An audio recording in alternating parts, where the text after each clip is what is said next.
Hello, friends, and welcome back to a new episode. I have missed you guys. It's been a minute since I've been in the studio, and we're in a new studio, which is so fun. Thanks for supporting me, because I wouldn't be here without your guys' support. I hope you had good holidays. Your Christmas, New Year's, mine was wonderful. We went home to Oklahoma, and I feel like when I get to travel home, it's the most rejuvenating trip. It's like what I need, because my kids are entertained by their cousins the whole time, and my mom is always making good food, and I just get to rest and chill. So I hope your holidays were rejuvenating, and now we're entering a new year. I know with a new year, people love to set goals. I'm not a huge goal setter, I would say, which I kind of mentioned this, I think, before in the podcast, but I think it's because of our faith that I actually don't feel this need to set a whole bunch of goals at the beginning of the new year, because I feel like I set goals and want to better myself regularly because of our gospel, and because I take the sacrament every week. I really do feel like I get to start new, and I don't need the new year to be like, okay, time to change all these aspects about my life, because that's something that naturally I try to do all year round. So I'm curious if that resonates with any of you, but I did want to share that if you are a goal setter, if you love the new year, a fresh start, I think that's awesome. And may I suggest one goal that will better your life in all aspects. One that I think, a habit that I have developed that I truly believe has changed my life for the better. And you know what? We're 2 weeks into the new year. Most people have already given up their goals statistically. So if you've given them up, let's just set this one goal, and it would be to read your scriptures every day. And I hope you're not rolling your eyes. I know that you've heard that 100 times if you've grown up in this church, but truly, especially lately, I've just been so grateful that I developed that habit years and years ago. Every night I can't go to bed without at least opening my scriptures, and majority of the time it's really short, it's really simple. It's not any kind of deep study or these big aha moments, but it's simply a time that I feel like I am connected with my Savior. And it's so simple, and I'm grateful it's a habit, and I just want to put it out there that it's worth it. I know we've been told it 100 times, and it may seem kind of dumb to bring it up again, but if you want to better your life, and that's not one of the things that you've made a habit of, make a habit of that. This last Sunday, we talked about the Old Testament as we're diving into that with Come Follow Me, and one of the stories that was mentioned this past Sunday was about the brass serpent when I think it's the children of Israel, they start getting bit by snakes and they're all dying. And God says, if you look at this brass serpent, you will be healed. Or he tells Moses that. And so many of the people can't do the simple act of looking at the serpent, which is you read that story and you're like, why are they so dumb? Are they prideful? What? They're missing it. They're missing the opportunity to be healed. And all they simply have to do is look. And I feel like the commandment to read the scriptures is that. People overlook it. We think it's so silly. It's so simple. It's not going to change our lives or better us. But I'm here to say it truly will. So, Happy New Year. Let's all rededicate ourselves to the scriptures. I'm excited about studying the Old Testament because honestly, I've never studied the Old Testament. And that's kind of embarrassing because I am very quick to defend the fact that we are Christians, and I am not very familiar with the Old Testament. So I'm excited for an excuse with Come Follow Me and all of the resources that I have because of it to really get into it this year. So let me know how you're feeling. But I'm so excited for today's episode. I sat down with Morgan Gardner to talk about the priesthood power of women. And I know this has been a very anticipated episode. I have wanted to tackle this topic since the day I started this podcast, but I needed the right person. And it took a little bit of convincing, but Barbara was so wonderful, and I'm so glad we waited because it was so worth it. Let me give a quick intro to her and what we talked about in this episode. Dr. Barbara Morgan Gardner is a professor of church history and doctrine at Brigham Young University. Her research focuses on women and religious leadership and international education. She is also the author of The Priesthood Power of Women in Church, in Temple, and in Families. So, obvious candidate and reason why I brought her on for this discussion. We begin this episode by talking about priesthood structure, the difference between hierarchical and patriarchal, and then move into an important distinction between priesthood offices and priesthood power. We also discuss why over the past decade there has been a renewed emphasis on women and priesthood power in the church. Throughout the episode, we work to clear up some common misconceptions about the priesthood and also share our personal experiences as women of this church, how to access it and use it within our own lives. Welcome to The Blonde Apologist.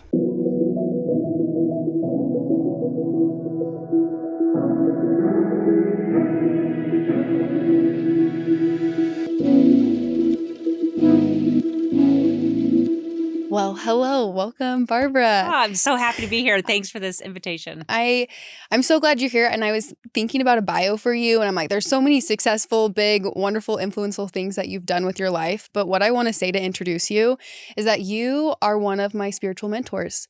There's a handful of women that I look to and have had such an impact on my understanding of the gospel and my role as a woman. And this is my first time meeting you, and I haven't met many of my other mentors, but anytime you speak, I listen and I perk up when I see Barbara Morgan Gardner is talking. So she's wonderful. I'm so grateful that you're here. That is so thoughtful. And I will just add in there too, that is one of my dreams in this world, is to help the younger women and the middle-aged women find more mentors. I needed mentors. I just look back at my life when I was your age, and I was looking at the Sherry Dews or the Camille Frank Olsons or the Julie Becks, and they still continue to be incredible mentors for me. And it goes both ways. I have a number of mentors that I would consider that are younger than me. As a professor, I love learning from my young adult students. Yeah. I love learning from women in their 30s, friends, neighbors. So I think one of the beautiful things about women is that we can all learn from each other at all ages and in all countries. I love traveling. So thank you for saying that. And I hope that we are striving to be mentors for each other. Yeah. Right. So thank you for letting me learn from you too. And that's what I hope to do with my platform, especially giving women more of a voice. We have a lot of mentors and men that we hear from regularly in our faith, and we quote them every episode. Like, there's a reason why we look to our prophets and our leaders. But I also want to make sure we're just as familiar with our female leaders and the inspiration that is coming to them, because wow, is it powerful for our lives as women. Yep. So today's discussion is on the priesthood power of women. I know this topic can be very empowering for some, while frustrating and also confusing for others. And I just hope we can reach anyone, like wherever you're at with this topic. My goal is that we can reach you and help us all better understand. In your book, The Priesthood Power of Women, is it called In Temples, in Churches, and in Home? Or what was the actual order? I should have wrote it. You would think I remember, but I say it wrong every time. I think it's in the temple, in the church, and in the family, I think is what they wrote. And I remember saying, I think it should be church. So we have like establishment. But I actually can never remember the order. Okay. But I think you're pretty good. The priesthood power of women. Yeah. You wrote, as women, it is not good enough to know that the power of God exists or even to have a testimony of it, but we must understand the doctrine of it, access it, and use it. Okay. So it's not good enough to just know this or even have a testimony of it. The goal is today that we can better understand the doctrine, how to access it, and use it in our own lives. So you ready? I'm ready. Yes, absolutely. I love this topic and I love the people. So yeah. So where I want to start is I want us to better understand the two meanings of priesthood. We have the priesthood power and authority, and then we have the priesthood offices and keys delegated to men. Help us explain, what is the difference and why is it important to distinguish them? Okay, so I'm going to back up a little bit further if I can, because it's a little bit tricky to start it from there, although that's such a good question.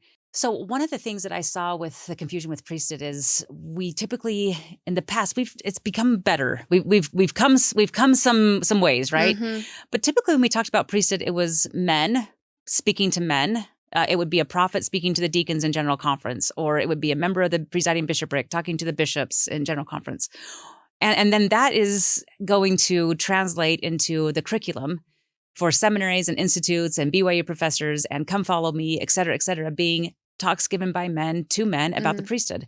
And typically what we saw in the past was that was typically done in terms of the church structure. So what I would call, and what President Oakes has actually called, the hierarchical structure, it's going to be the church structure, the public structure, what is known as far as what happens in the organization of the church. So that's one structure. The other structure that is more commonly talked about today, not so much commonly talked about 10 years ago, was the structure of the temple, the structure of the family, the structure of a couple and marriage. And I would call that, and President Benson called this, it's commonly known as the patriarchal order, but as I love his terminology because he calls it a family order. Oh, the familial. And to me, it's the familial order. And so I've kind of taken it's the family order. So I will say that it's the familial order or it's the hierarchical order, right? The structure. And so if we go back to that, it's critical really to understand the priesthood, that there are two structures in which the priesthood is used. One is going to be Old Testament, second half of the Doctrine and Covenants, church history. It's going to be temple. It's going to be family. It's going to be husband and wife working together. It's going to be private typically, and it's typically going to be considered more sacred. And then you have the hierarchical structure. And I draw it in circles, right? So patriarchal structure is one circle. Hierarchical is going to be New Testament. It's Christ teaching as Christ on the earth with the first presidency and quorum of the 12. President or Elder McConkie says that the reason why Christ did that was because by the time Christ came, the family structure had fallen so much that he needed to organize a church rather than organize families. It's a great quote that he has. Yeah. And so he explains that. When Christ came, we no longer had Adam and Eve working together as a couple. Sarah and Abraham were no longer there. We needed the church organization. We needed a church organization that fit more of a structure of the community. And since family was typically more broken apart by this time than they were back in the days of Adam and Eve and Abraham and Sarah, it was actually lost during the time of Moses. Moses, Doctrine and Covenants, section 84 in the book of Exodus talks quite a bit about this, that Christ had to structure his church in a different way. So the structure we see during the time of Christ is hierarchical.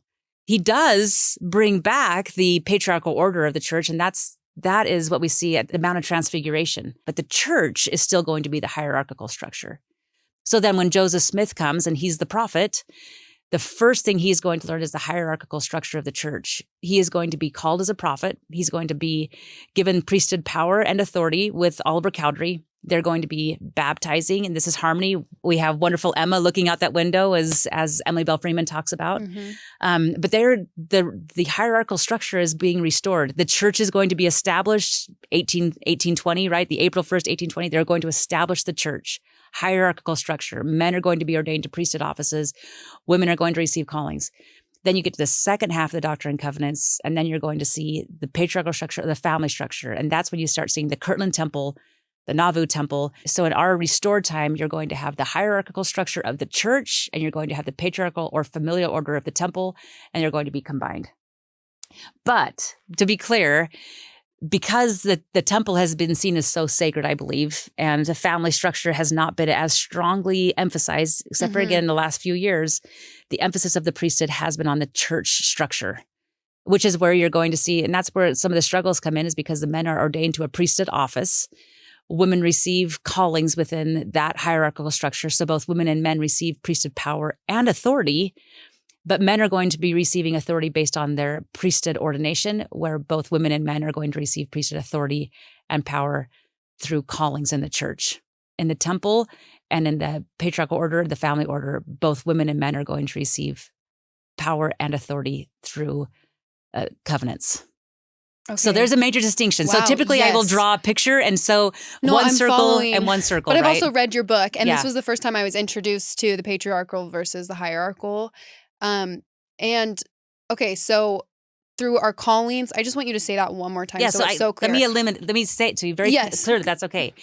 In the hierarchical structure of the church, both women and men receive priesthood authority and priesthood power through callings and being set apart by one who holds priesthood keys or delegated priesthood keys. In the church also, men receive priesthood authority through being ordained to a priesthood office. So both women and men receive authority. Men receive it in two ways. Women receive it in one. And priesthood power is completely dependent upon righteousness. So a man, even if he's ordained to be the prophet of the church, and that is his calling, and he is unrighteous, he has no power, right? It doesn't matter what his calling is. The same thing with a deacon. Same thing with an 11-year-old girl or an 80-year-old woman. You could be serving as a General Relief Society president and have all the power the Lord wants to give you because of your righteousness. And you could also not be receiving the power. So it doesn't matter. The gender doesn't matter when it comes to priesthood power. What matters is righteousness. Yeah. Okay, so that was hierarchical, and then And it's going to be the same thing as far as power when it comes to covenants. So the patriarchal order, or entering into the patriarchal order of the priesthood, is the temple, right? So that's section 84 and section 107 of the Doctrine and Covenants. It talks about entering into the patriarchal order of the priesthood. Sometimes we get this a little bit, we have to be careful because again, it's been men talking to men, and again, I am all about men. I love my men in my life, right?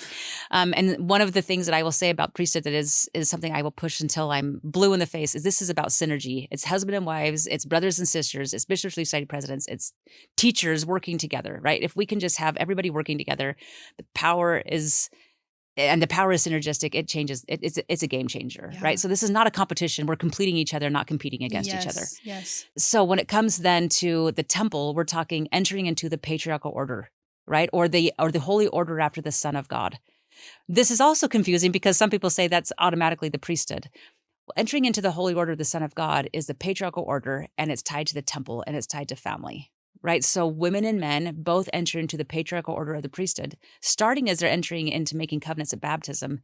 But primarily we talk about that when you're entering the temple, receiving your endowments, and making and keeping sacred covenants in the temple. Okay, but I love that. It's important to say is that when you're baptized, like our 8-year-old women have access to that power because they entered into that covenant. I teach my 10-year-old and my 12-year-old, they're both girls, all the time. You have been endowed with priesthood power. You have made a covenant with God, and depending upon you keeping that covenant, you are endowed with God's priesthood power.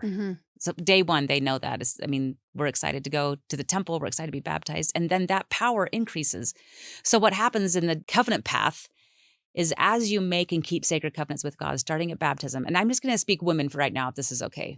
So if I were talking to my daughters, 10 and 12 years old, I would say, Allie and Jane, as you continue the covenant path, making and keeping covenants, the covenant you make expands your ability to be God's instrument, to be using priesthood power in your life.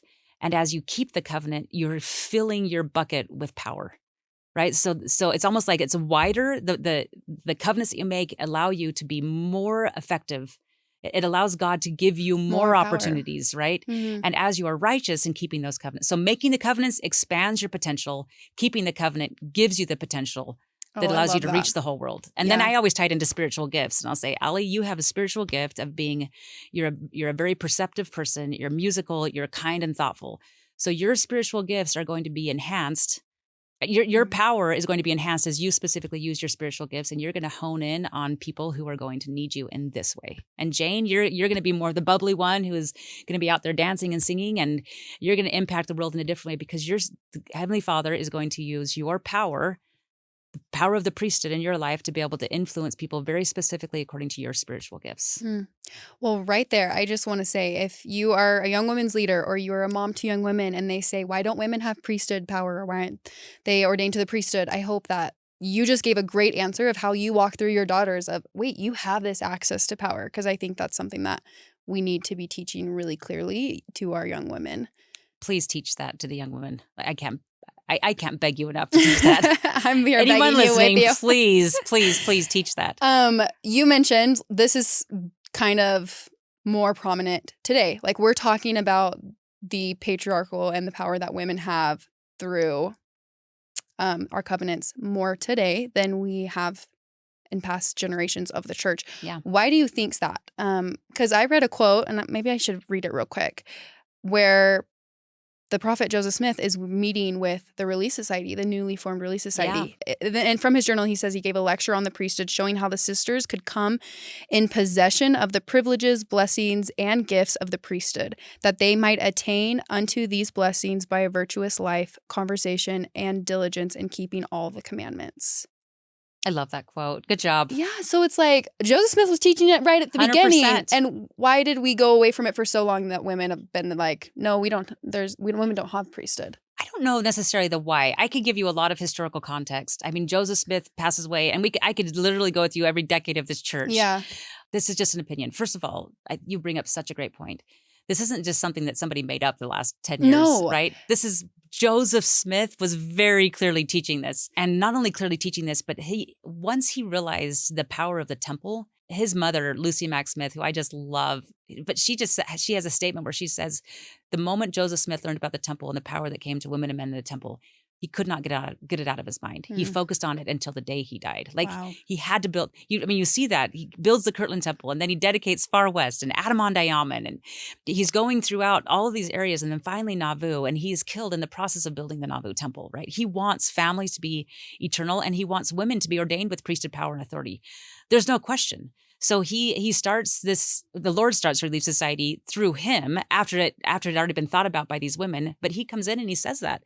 And he tells Emma, you're an elect woman, right? You have been, the Lord says it, but Joseph also says it. She's been called. She's been given the power to be able to preside in these meetings. And he expects great things out of her.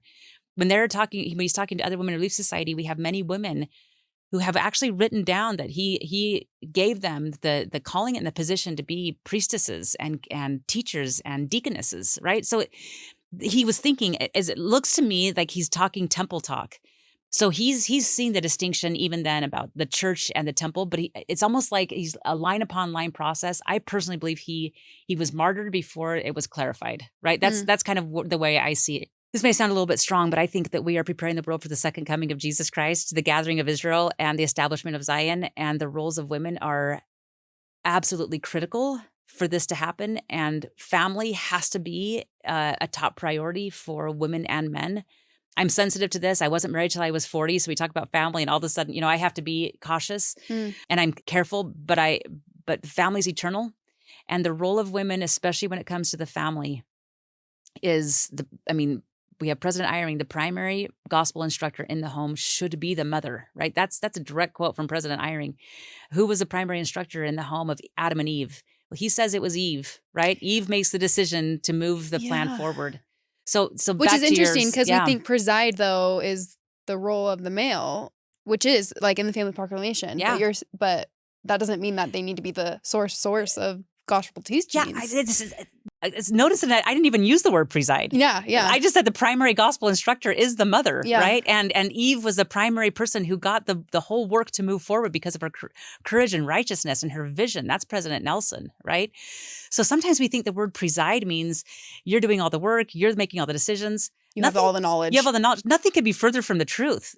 Who made the decision to eat the fruit? Eve. And President Nelson, the prophet, said Adam was wise enough to support her. So we're a little bit messed up on the word preside. And I will throw this out to you. I think this is something I learned recently, something that I learned as I was pondering on this. On my mission, I served in LA, Spanish-speaking visitor center. It was awesome. I got in an accident like the first day I was out there. So in our mission, if you get in an accident, you couldn't drive, right? But I would think to myself, like, who is the more important driver? Is it who's the presider in this car? Is it my companion who's driving, or is it me that's there with the eyes? Yeah, with the eyes. And also in Los Angeles, California, I was the one. This is pre-cell phone. I'm dating myself, right? But I was the one with the Tommy guide that give all the maps, and I was searching all the maps, and I was making all the phone calls, trying to make sure that we were going to the right places and right people. I was right on the side. Who's really more responsible, and who's the more critical person there? Is it the person who's driving, or is it the person on the side? So what if we said the person who's driving is actually the nurturer? What if we say that the nurturer is the one who's driving? The nurturer is the one who's getting us where we need to get to. The nurturer is the one who is getting us through the stop line and putting the foot on the gas and on the brake. I would say a lot of people would say, no, the nurturer is the one sitting by the side. Why? Why is that? You know what? Let's twist things around a little bit. Totally. We've tried to put it so specifically and narrow-mindedly, I think. And it's the presider or the nurturer could be either one of those. One is not necessarily the presider and one is not necessarily the nurturer. But what is important is that the driver knows that the driver needs to be driving and not on the phone and not doing the Thomas guide and not getting all lost in the conversations and not preparing the lesson for the family that's going while this person's driving. Because if they do, they're going to get in an accident.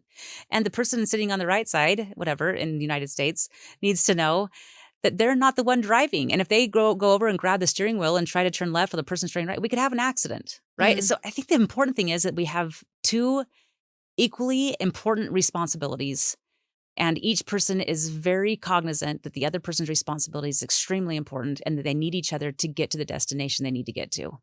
18-year-old women now going on missions. We see this emphasis. It's slow, but it is happening, that there is more emphasis on women being scriptorians, women being seen as the important role that they are, both in the home and outside of the home. We see the importance. We have prophets saying, be a leader in your home, in your community, in your schools, in your family, in the world, right? And I love the great quotes. Joseph F. Smith, but he's been quoted many times by more current leaders. We are to lead the world and not be led by the world, right? And so back to that, in the last 10 years specifically, you're asking about what's the change here. I think the change is the world has changed, and the focus of the important role of women and family is absolutely critical. Where before I think we were trying to establish the church and make sure that we were a worldwide church, now we are a worldwide church. Now we need to get to the fundamentals and say what really does matter here. What matters is women and men and families.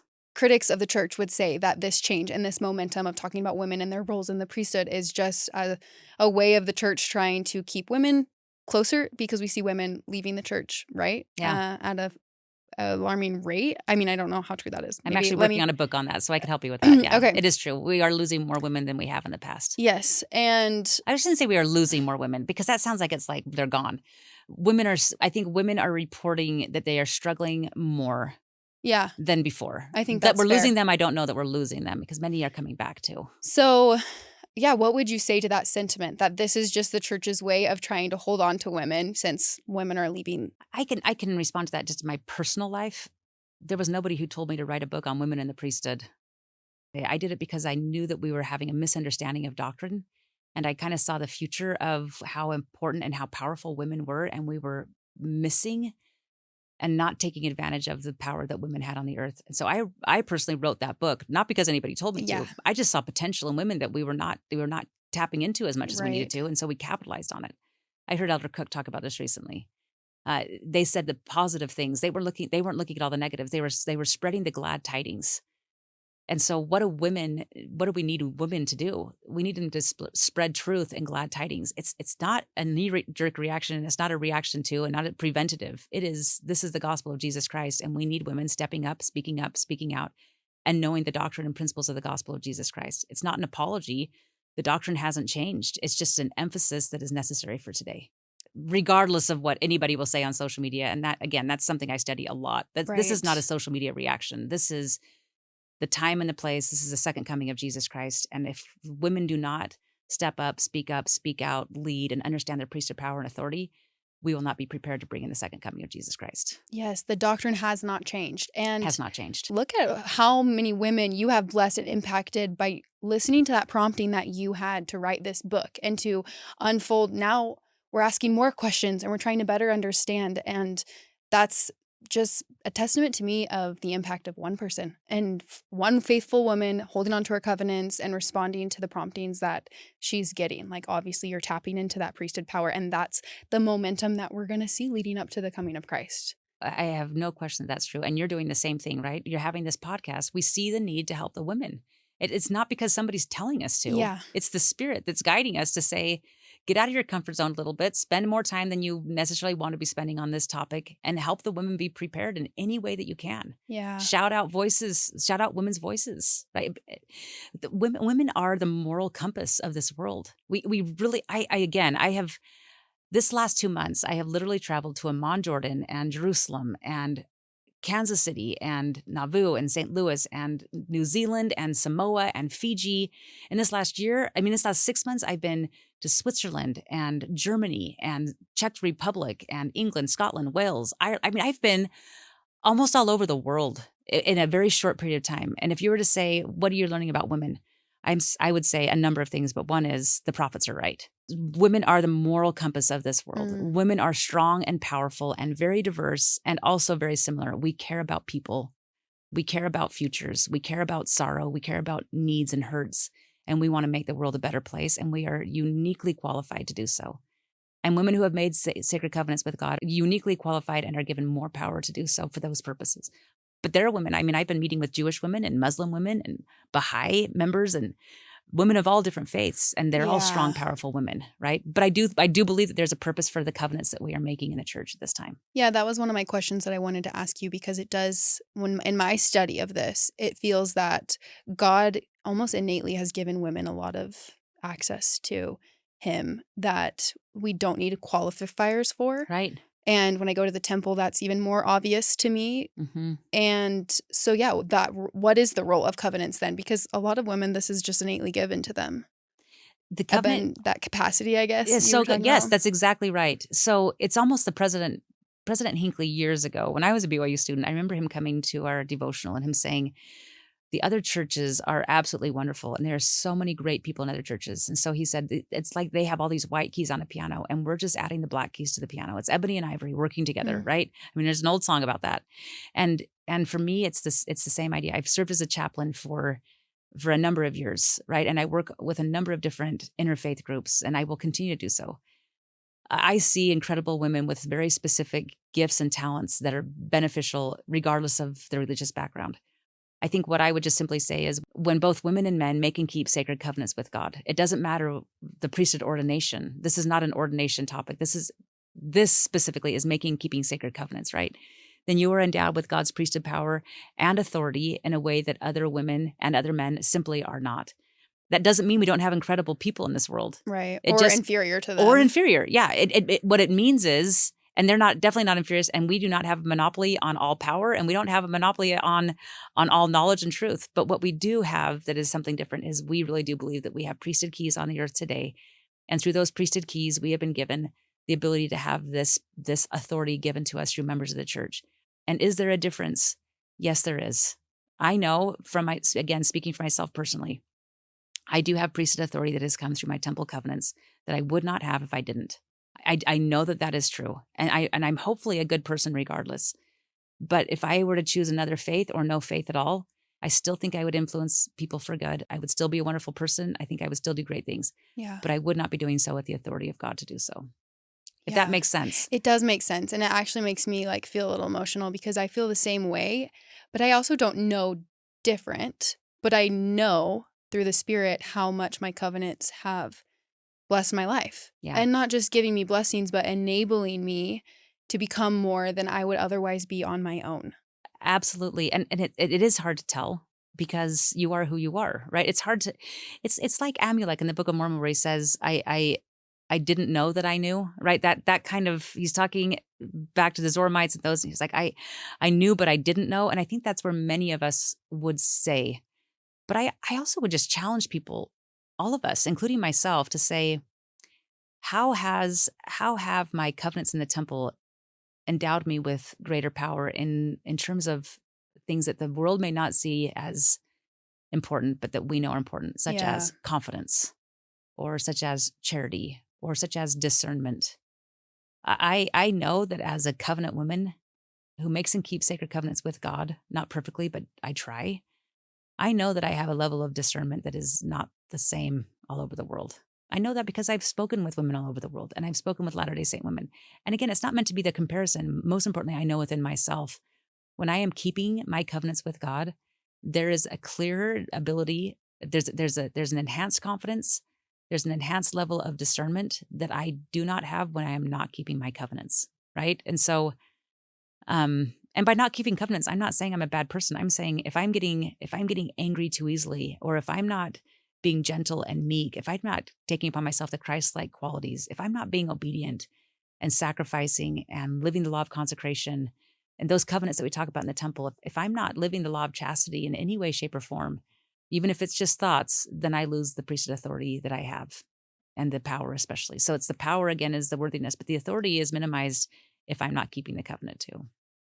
And I want that so badly for all the women that I know. Desperately. That's why I do this, and I share the things that we do because, man, I want them to know it and I want them to hold on to it because I fear that sometimes they don't know how great God's power is available to them.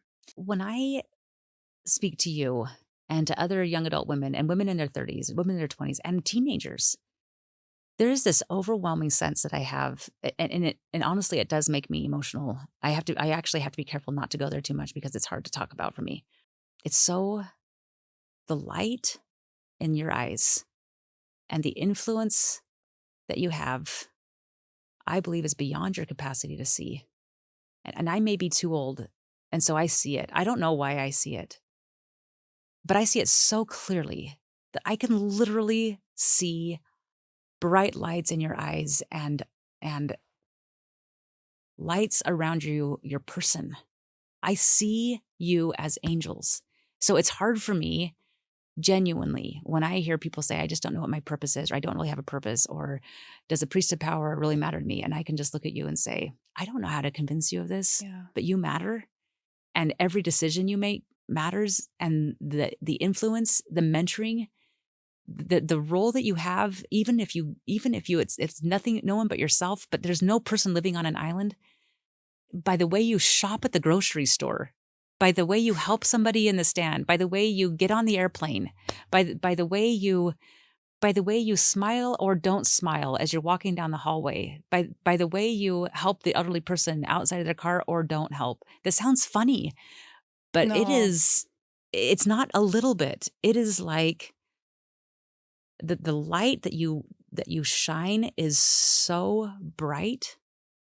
I don't know how people are missing it. Like, I genuinely don't. And so if you're missing it in yourself, please look in the mirror carefully, because God will help you see who you really are. Mm-hmm. And if you need to, come to me, but go to somebody that you trust and just ask them. Yeah. I'm not this. This isn't something I've noticed my whole life. This is something I've noticed in the last few years. This young adult generation, this 30s and 20s. Again, I'm not minimizing the olders at all. But there is something very unique and very special about this generation. And I am very concerned that social media and the zeitgeist of the community at the time may be convincing you that you are not as powerful and as strong as you are. You're blowing my mind. And I'm with young adults every day, and I'm blown away every day. Thank you for sharing that. I think a lot of women need to hear that. I think it's one of those innate things about being a woman is we don't see the goodness in us. We think kind of the worst. We see all of our flaws. And one thing that I try to do as a woman is show and highlight the gifts, the spiritual gifts, the strengths that I see in other women. Yes. And I want everyone to do that. Like with your friends, tell them they have you recognize them. Like, wow, they're so thoughtful. Like they're so good at listening. They're so quick to share their testimony, like whatever their gifts are. Yeah. I think we could be better at telling each other, and then we're more likely to recognize them in ourselves. When someone else says, hey, you're so good at this, I recognize this in you, the Spirit confirms, yeah, this is one of my gifts that I can then build upon and be even more of an influence for good in this life. I have a class at BYU called Women of Covenant Leadership. And I have a 501c3 with the same name. Oh, so fun. I want to come. Yeah, come. It's awesome. We just finished this semester, but we do gatherings and we take women on church history tours and buses and young and old. But in my BYU classes, and I've done this in firesides and things, but I have a class on spiritual gifts, and we tie it into priesthood power, right? And then I just take the whiteboard, or I take a sheet. So I have multiple sheets now with permanent markers of different colors with women who will come up from a variety of ages, and they'll write their spiritual gifts on this sheet. Mm. And when you do this, I mean, a class of 30, like I keep these classes small so I can get to know the individuals much better. But I remember the first time I did this, and the young women went up to the board and they wrote their spiritual gifts. By young women, I say young adults, right? Yeah. And they just wrote their spiritual gifts on the board. And you would think that that it would just be like, oh yeah, you have the gift to teach, or you have the gift of patience. It was all over these gifts were all over, literally, physically all over the board, but also all over the expanse of possibilities of gifts. Like I was blown away. The gift of sociality, the gift of gentle. I mean, it was. Mm-hmm. I wish I had it with me. And as the girls, as the women were writing these gifts on the board, the room just became like reverent and silent. And then it was just very clear. Could you imagine if in this one room of 30 young adults, if every person would live the gifts and enhance the gifts to their highest ability, the change it would make in that room, in that college campus, in the city, in the state, in the country, in the world? Like literally, if you were to say to me, if every woman in that room were to use their spiritual gifts at the end, at the highest ability that they could, would it change the world? And the answer is clearly yes. No question. Yeah. So I cannot agree with you more. And this is one of the things I've been doing. I'm begging women to understand their spiritual gifts, tie it to their priesthood power, and change the world. And do not think that I'm not talking to you. I am talking to you. I love that. I've done a whole episode on the enabling power of Jesus Christ. I feel like it's something I'm passionate about, but I want to start saying it in a way of like priesthood power. Like it is priesthood power. It's the same. Like, of course it is. In my head, I'm like, these aren't different. Like it's the same, still God's power enabling us, strengthening us. So that was kind of an aha moment for me. And let me tie this into this too. Sometimes we think that this power we're talking about is like you're moving a mountain. Well, yeah, you are moving a mountain. But some of the mountains that we're talking about are not the physical mountain that's around us. It's the mountains of being jealous. I have this daughter. She's so funny. The other day we were talking, and she saw somebody going by on the road with something that she really wanted, and she just said, "Mom, I feel jealous." She's like always trying to figure out her feelings. It's so funny, but it's real, whether we admit it or not. Yeah. There's jealousy between some other young woman that's sitting in the room, or it could be dealing with the mountain of anxiety. It could be the mountain of depression. It could be the mountain of not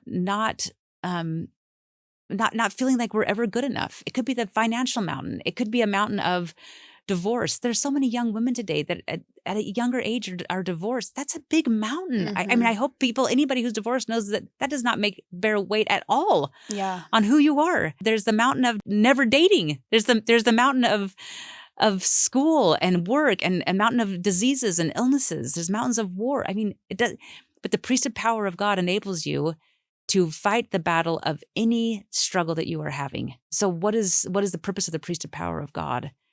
Is to give you the power necessary to save your soul and to save the souls of other people that you're with. It's not the power to move the mountain unless the mountain needs to save a soul, right? So you use that priesthood power. It's just like David and Goliath. He's taking those little stones and he throws them at Goliath and he dies. The power for David was what was necessary for him to kill Goliath so that all of Israel will know that there is a God. Right? That's the purpose. The purpose of the power is to save souls. It's not to have everybody come to us and think we're all that. It's to save souls. And frankly, women, that's why I think when women really understand this is a natural connection because women want to save souls. Yeah. So we do. What would you say to a woman who's like, I don't know if I'm using my power, like using the potential that I have? I don't think any of us are yet. I think that welcome to the team of people who we're need trying to learn. Figure it out. Yeah, we're trying to figure it out. But I will also say my patriarchal blessing, and I would encourage everyone listening, if you don't have a patriarchal blessing, please reach out to your patriarch because this is a sacred truth. I'm careful about talking about this, but I will just say my patriarchal blessing. So I'm saying this only because of the context of the topic. Says to call upon God's priesthood power at any time. I always thought that meant to call on a man. Oh my gosh. Like, I just always thought that because I didn't know about it until I was older. Yeah. I just thought that means I can call on my dad. I wasn't married till I was older. I can call on the home teachers at the time or the ministers. I can call on, I can call on the men that I was teaching religion with. That's what I thought that meant. And I didn't know. And I remember sitting there one day when I was working on trying to help other women understand priesthood power. It dawned on me this whole time, since I was a teenager, this whole time, the Lord has been telling me that I had priesthood power and I didn't even know. And here I was in my 40s. Like, what? I remember Joy Jones, General Conference just a few years ago. She just said, I have to admit that as a woman, and she was speaking as a general primary president of the church, I have to admit as a woman, I didn't know that I had priesthood authority and priesthood power. No, it wasn't taught. That's right. This is new. Yes. So if you feel like you haven't used it, you likely haven't because I haven't. Yeah. I'm not saying I don't want to compare myself to you.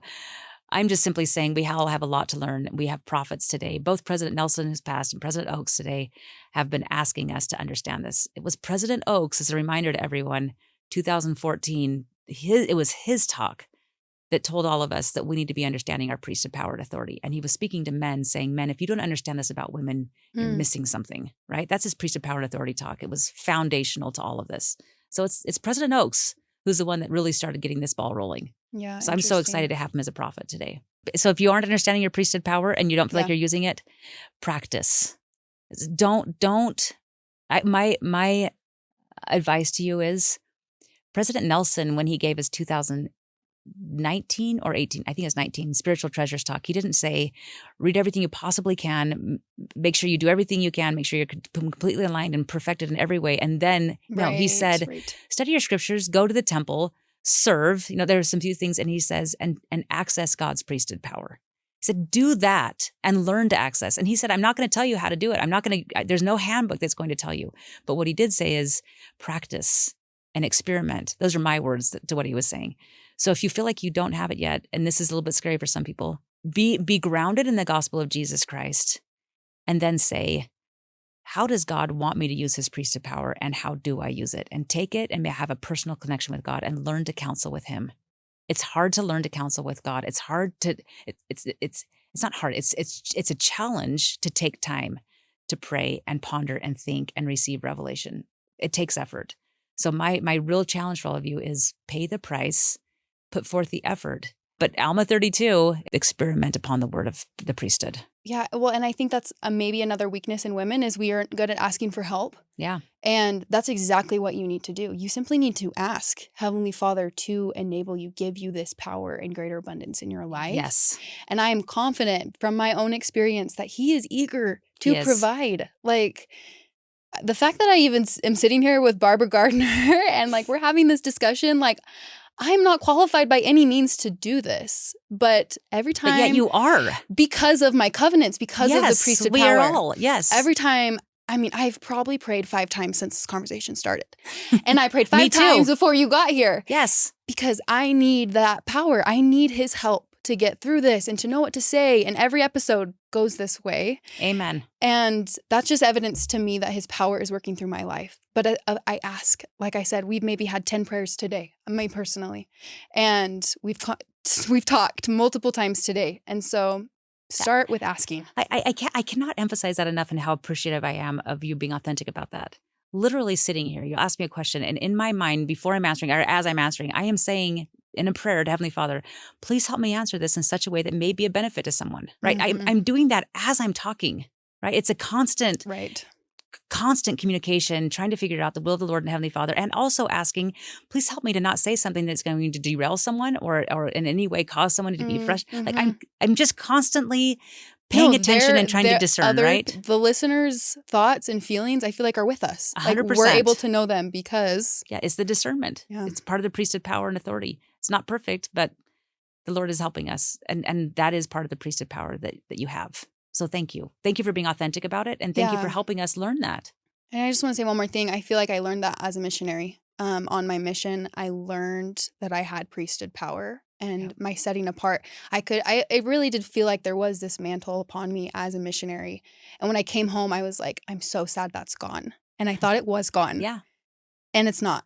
It is not. It's just, it's there and still flowing through my covenants, which took me a while to learn. And in fact, to be very blunt with you, you know this, your mission was an MTC for your life. The priesthood power that you felt you have in your mission is minimal to where the priesthood power that you could have. And likely the priesthood power you have right now. Wow, yeah. Right now. Because why? You're on a podcast. You're trying to help teach the whole world. Well, so and my children, I think about it as a mother. Holy cow. Yes. Oh my goodness. When it comes to the family, I don't even know how to. It's when we need it the most. Oh, and as an aunt, I felt it and I still feel it. I have these wonderful nephews and nieces that I just adore. I feel like I'm their second mother, some of them. I'm just grateful to be able to be a part of their lives. Again, I didn't have my own children until I was in my 40s. Yeah. And so I appreciated that. There was a lot of priesthood power coming from the Lord through me and being able to understand some things that I think were helpful. But as a mom with my own children, there's a level of power and discernment that I did not experience previously. At least maybe I should say in a different way. Mm-hmm. I am a lioness at that gate in my home, and I love my dear daughters. And part of the priesthood power that I have is the ability to love them at a very high level. Yeah. That's priesthood power allows you to love. I mean, that's President Nelson and his whole has said that he talks about. But if you find yourself needing to love more, which I think all of us do, and a greater ability to be a peacemaker, which is often tied to love, continue to make and keep sacred covenants and ask the Lord to endow you with the power to love infinitely. And beware, because he will, and it's hard to love sometimes. It makes it easier to forgive too. That's a big one for me. Yes, and to repent. Yeah. Yep. Okay, you mentioned that you were married later and you had children later. You adopted your daughters. I think this is a good question for you, and I hope it's not offensive, but I do see that we often compare women's ability to create and carry life to men's ability to hold the priesthood, as if those are the equal separate roles. I want to hear like I can your only laugh at that. I mean, I hate to say that. I don't buy it, but how did you comprehend that, and what do you think of that comparison? It never made sense to me, ever. It still doesn't. I love Julie Beck where she says the priesthood power of the man or the priesthood responsibility of the man is to do this. And the priesthood responsibility of the woman is to do this. Yes. It's both, we both have priesthood power, priesthood responsibilities, priesthood authorities. It's not the man and the priesthood and the woman bears children. I remember one of my students said that one time. And I have to admit, there are some times that my priesthood power goes like down the tube and I just become obnoxious, right? And I remember saying to my students, so what, I'm nothing? I didn't mean to be like that obnoxious as a teacher. But that's the reality of the teaching. Yes, I said we have to be so careful when we make comments like that, because what you're saying is all the men who are ordained to a priesthood office have all the priesthood. And unless you're married and have children, you're basically worthless. Yeah, you're not fulfilling your role. You're not fulfilling the measure of your creation. I do not buy that I don't buy that at all. In so saying, I also do not want to minimize the role of a mother. But motherhood is not equal to priesthood. That's why it's a family. It's you enter into the patriarchal order, and another word for patriarchal order is family order. Adam and Eve, I'm just going to take them right at the beginning of the Old Testament, which is the come follow me whenever you're running this. So I didn't want to say I don't know when you're running this. It will be right around the time. I love both the Doctrine and Covenants and the Pearl of Great Price and the Book of Mormon and the Old Testament all talk about Adam and Eve. I love that because it's not just Adam, it's Adam and Eve. Adam cannot have a fullness of the priesthood without Eve, and Eve cannot have the fullness of the priesthood without Adam. They can't have it without each other. So it's not like the man has a priesthood and the woman bears children. No. Men and women together bear children, and men and women together have the priesthood. It's not one or the other. And some women in mortality will never bear children. I have never borne children. I have never given birth to a child. I know that does not minimize me, and I know I'm still fulfilling the measure of my creation. And if I had no children on this earth, and if I did not get married, I still know, and I still knew that as long as I was doing what the Lord would have me do, I was fulfilling the measure of my creation. Mm-hmm. The measure of my creation is not dependent upon my marital status. It's dependent upon making and keeping covenants with God. As a member of the church who knows that, the measures of creation for somebody perhaps who is not a member of the church is they're just doing all they can, depending on what they know. They will be judged according to their understanding. Yeah. For me, I understand at the level I understand, and so I'm doing my best to be as good as I can using the atonement of Jesus Christ. But yes, motherhood and priesthood should not be two coins, two sides of one coin, because they're not. Thank you for clarifying that. Yes, because I'm happy to. I see it all the time on social media in my comments still, I'm like, we need to get away from that. We need to get away from that. I know it's so good intentions, always is good intentions. But yes, but the road to hell was paved with good intentions. You can take that if you want. But honestly, that was something my dad always said. Good intentions are not good enough. We need to have good intentions based on strong doctrine. Exactly. Right? Amen. And we need to go back to the doctrine. And that's one of the purposes of my podcast is, okay, what is culturally have we understood? Where's the doctrine? Yep. And how can we fix it? So let's just end with that. Are there any other misconceptions that you commonly see within our culture that you would like to clarify? I feel like, for whatever reason, although this is not my one that I was planning on bringing up, but let's do a quickie on Heavenly Mother. Can I? Yeah. Love that topic. Doctrinally, we have a Heavenly Mother. We have a Heavenly Father. We've been asked by leaders of the church to not be speculating. But the gospel topic says so much about Heavenly Mother. And I would just strongly recommend that if anyone is in any way concerned about that, please go to the gospel topics and see that we actually have a lot written about her. And then I'll also say on this, please also be careful in any way when you're discussing topics. I recognize most of our listeners today are going to be women. Again, I'm going to go back to President Oaks. I love quoting the current prophet. He has a great quote where he says, and this is my summary of his quote, he says, do not make the mistake of giving answers to questions that God has never answered. So if you... I just want to say, that was a life-changing one for me when I heard it in your book, because that was the first time I heard it. You quoted that in your book. Oh, I say it all the time. I'm sure it's in the book. I breathe that quote. It was, yeah. Anyways, yes. So going. If you ask somebody asks the question to you, why don't women hold the priesthood? The answer is, I don't know. So are women endowed with priesthood power? Yes. Yes. Do women have priesthood authority? Yes. Do women have priesthood power? Yes. There's a whole other topic about keys that we don't have time to get into, but women do have the key of knowledge, and they do have the ministering of angels, and they do have the mysteries of the kingdom of God. Women have keys. They just don't have presiding keys. So there's a whole nother realm of semantics that we're not getting into right now. But when it comes to Heavenly Mother, if somebody says to you, why do we not know more about Heavenly Mother, and isn't it offensive, and don't you think that if the prophet was really the prophet, that he would teach us more about this? My answer is, do we really want the prophet to teach us what God hasn't revealed to him? Because if God hasn't told the prophet more about Heavenly Mother, I hope the prophet doesn't say anything more than that. Exactly. And does that mean the prophet hasn't asked? I have not asked President Oaks this question, but I do know President Oaks says that he was raised by a mother and his grandmother, and he says that they were his greatest gospel instructors, right? And so do I think he's insensitive to women's needs? No, I think he's extremely sensitive. I just believe that God has not revealed that yet, and I don't know why. So I would just say, don't give an answer. Don't say something like, because God is trying to protect his wife. No, my husband protects me too, but he still talks about me. Like that doesn't make sense. So be careful to give any explanation for any doctrinal statement that God has not given an explanation for. This is extremely important for any type of marginalized community, whether it's women or Blacks or children or men. It doesn't matter. Just don't give answers that you don't have a doctrinal statement for. It'll save a lot of problems. It would save a lot of problems, a lot of confusion. And then exercise strong faith and recognize a lot of things do come, as it says in Doctrine and Covenants, from patience and faith. Keep battling, keep going. And then also, I'll throw this out to you too. Be very careful of people who will try to minimize your gospel. Be very careful of people who may minimize, as President Nelson says, your priesthood power and authority.